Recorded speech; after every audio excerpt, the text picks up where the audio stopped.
หากระตื้นหากระตื้นเด้เด้เด้ก็ใจก็แก่ทางกินของแม่นี่นะทางเด้เด้เด้เด้คักวิวขายรถเกิน58อยู่เสียงดาหันขายรถถึง58จะเสียงดาวเนาะทีนี้เนาะเอามาอุดหนุนใส่เพิ่นเด้อหลายอย่างอยู่นำนี่เด้สวยๆงามๆบ่น่าเจ้เพิ่นน่ะ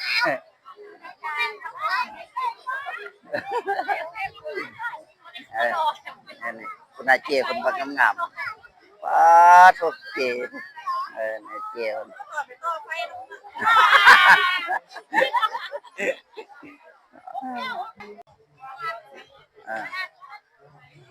อันนี้เจ้ทัดได้นี่นะช่วงนี้เป็นเจ้นะเอาลงฐานบ้านเฮาเพิ่นว่าพุ่นน่ะแซ่บๆนี่แม่ทอดเฮาเนาะเพื่อแซ่บน้ำหวานแซ่บมาเด้อในลงฐานนำศรัทธาลงฐานนำมาได้มาอุดหนุนซอยเพิ่นได้ลงฐานนำแซ่บๆแม่นบ่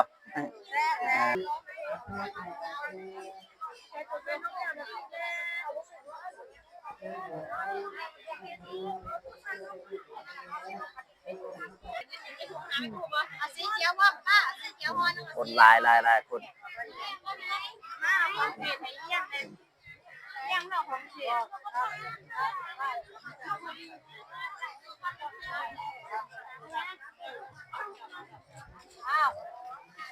คนนะ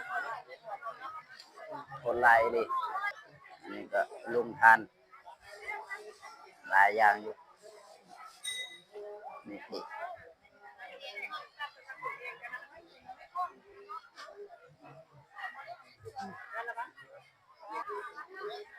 ดถ่ายเอาอยู่แบบสูง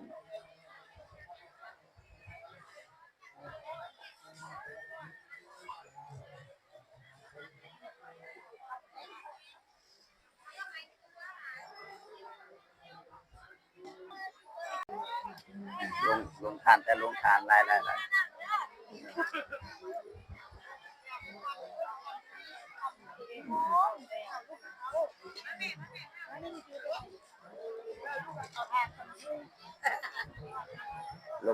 ยลงทานเต็มที่เลยคุณ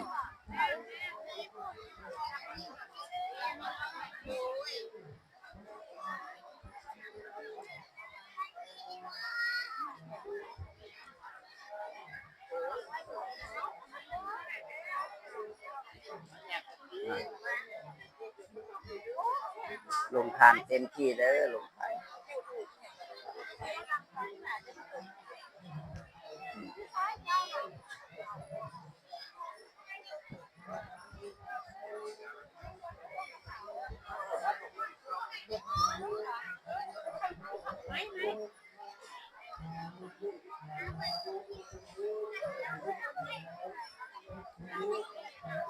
ทานได้พี่น้องอะไรเดอันนี้จะเป็นเฟอร์เนาะ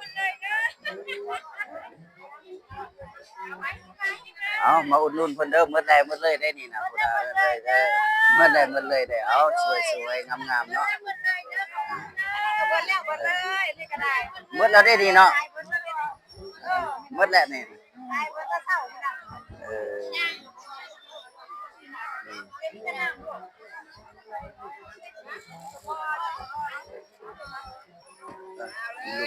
ลูกศิลเจ้าภาพลูกศิลเนาะ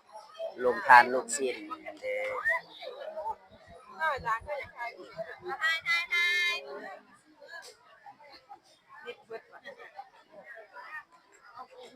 คือจะเสียบลายเนาะหมดแล้วนี่นะลงทานนี่นะ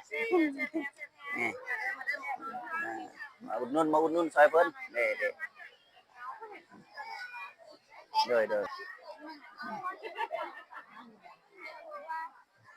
ผู้ใดมีทองลายละเก็บเอาเด้มันเต็มที่ได้มันนี่ทองเด้พุ่นน่ะมีแต่เจกับเจเลยเฮ็ดในโรงทานนี่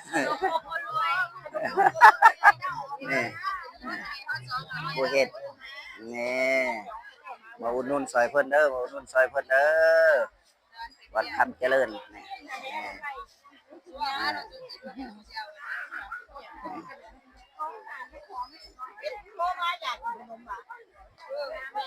เดี๋ยวแซ่บๆนี่นะมีแต่เจ๊จี้อย่างเดียวเลยเท่าแก่นะ